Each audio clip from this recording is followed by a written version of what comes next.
Break के बाद आपका खैर मकदम है। जम्मू कश्मीर कांग्रेस ने श्रीनगर में होने वाली G20 वर्किंग ग्रुप मीटिंग का खैर मकदम किया है। पार्टी के चीफ तर्जुमा रविंद्र शर्मा ने न्यूज 18 से बात करते हुए कहा कि यह इजलास दुनिया को यह पैगाम देगा कि हिंदुस्तान आलमी अमन में यकीन रखता है। ताहम उन्होंने कहा कि ऐसी ही एक मीटिंग जम्मू में भी मुनक्किद करनी चाहिए थी। एक मैसेंजर ऑफ पीस है, अमन का पुजारी है, दुनिया को संदेश देता है अमन और भाईचारे का। और इसलिए कोई भी ऐसी चीज़ जो भारत के हक में हो वो बहुत अच्छी बात है। और कश्मीर में हो रही है, लद्दाख में भी हो रही है, जम्मू में भी होनी चाहिए थी, वो मिस नहीं करना चाहिए था। लेकिन जो हो रहा है वो अच्छा है और उससे अच्छा मैसेज जाना चाहिए।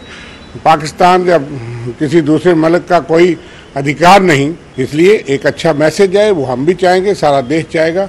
उसके लिए तो बिल्कुल हम खड़े हैं और हम चाहेंगे कि कश्मीर से, जम्मू से, लद्दाख से अच्छा मैसेज जाए, हिंदुस्तान से अच्छा मैसेज जाए।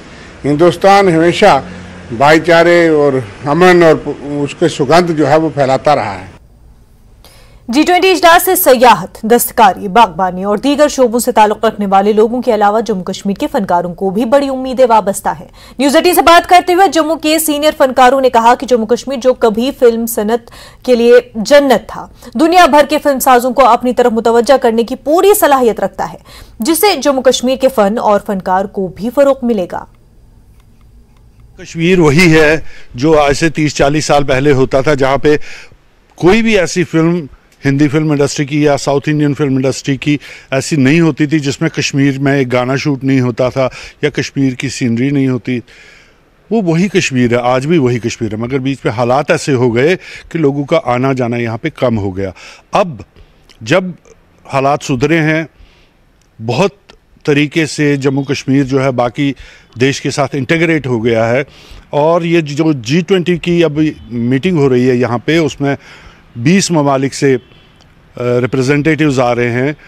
वो यहाँ आकर इसकी खूबसूरती देखेंगे। बहुत सारे उनमें से ऐसे होंगे जिनने पहली बार कश्मीर देखा होगा, इसलिए ऐसा हो ही नहीं सकता कि वो इससे महजूज ना हो, इससे खुश ना हो, इसको देखकर इम्प्रेस ना हो। जम्मू और कश्मीर की एक बहुत बड़ी तादाद जो है इस वक्त आर्टिस्ट्स की जो G20 में पार्टिसिपेट कर रही है कश्मीर के अंदर, और हम कोशिश कर रहे हैं कि बस बहुत जल्दी ही जम्मू में भी हम जो है इस तरह की एक अच्छी सीरीज़ स्टार्ट करने जा रहे हैं, जहाँ कॉलेजेस, यूनिवर्सिटीज़ में और तमाम जगह और पेरिफेरीज़ में जाया जाएगा।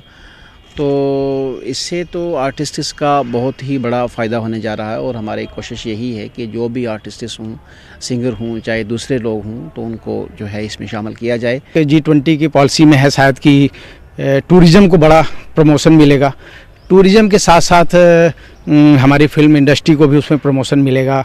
और बाहर से फिल्म मेकर्स आएंगे यहाँ पे, ख़ास तौर पे इंटरनेशनल लेवल पे, जो कि यहाँ पे अभी लोग नहीं आ रहे थे। मुझे लगता है G20 के सम्मेलन के बाद बाहर से भी हॉलीवुड के भी टीम आएगी यहाँ पे। देखिए, एज एन आर्टिस्ट मैं इसको बड़ा पॉजिटिवली लेती हूँ, क्योंकि अभी पिछले दिनों आपने देखा होगा है ना कि कितनी फिल्म्स आई हैं, PVR केसी में लगी हैं, और हमारी डोगरा अपने रीजन की फिल्म्स लगी हैं।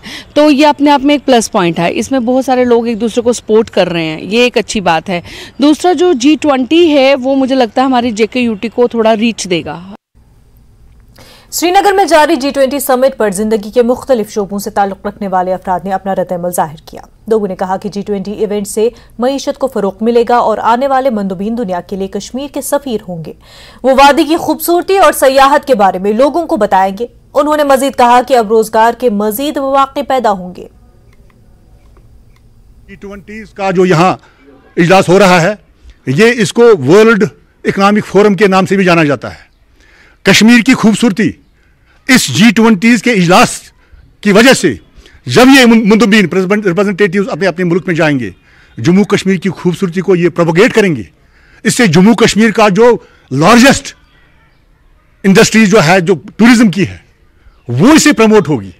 यहाँ से टूरिज्म को बूस्ट मिलेगा, यहाँ के ट्रेड को बूस्ट मिलेगा, यहाँ का जो बेरोजगार नौजवान है उसको रोजगार फराहम मिलेगा। और जम्मू कश्मीर में जो वाकई आज अमन की राह पर गामजन है, जो जहां चारों तरफ आज खुशहाली और अमन आपको दिखाई दे रहा है, बल्कि ये जो है जम्मू कश्मीर आगे भी बुलंदियों को छूकर जो है जम्मू कश्मीर एक नया जम्मू कश्मीर बनने वाला है। जम्मू कश्मीर ही इसके लिए चुना गया कि मेज़बानी के लिए, ये हमें बहुत ही बड़ी, हम खुशकिस्मत वाले लोग हैं कि हमारे लिए, क्योंकि इससे हमारी टूरिज़्म में ग्रोथ हो जाएगी और ट्रेड में ग्रोथ हो जाएगी। क्योंकि यहाँ जो बहुत से बच्चे ऐसे नशों में लगे हुए हैं कि उनको कोई जॉब है नहीं, इससे उनका जॉब भी खुल जाएगा।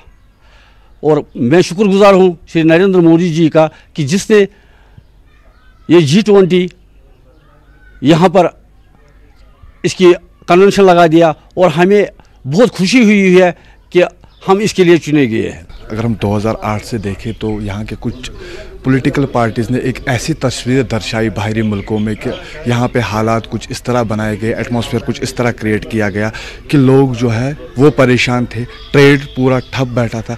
जब से श्री नरेंद्र मोदी जी ने यहाँ की भागदौड़ वापस संभाली, तब से अगर हम देखें तो ट्रेड में भी वापसी आई। आज G20 का इजलास यहाँ पे हो रहा है। हम देख रहे हैं कि आने वाले टाइम में जो है यहाँ पे टूरिज़्म फैक्टर जो है वो बढ़ जाएगा। उससे जो है कहीं ना कहीं सारी बेरोज़गारी ख़त्म हो जाएगी, क्योंकि टूरिज़्म सेक्टर जो है J&K के रीढ़ की हड्डी है। इससे कितने लोग चलते हैं, घोड़े वाले हो, ट्रैवल एजेंसीज हो, ड्राई फ्रूट हो, कश्मीर आर्ट हो, ये सब जो तबके हैं वे वापस आएंगे और इकनॉमी को बूस्ट मिलेगा। G20 को लेकर टंगमर्ग में 20 ममालिक के कौमी झंडे नस्ब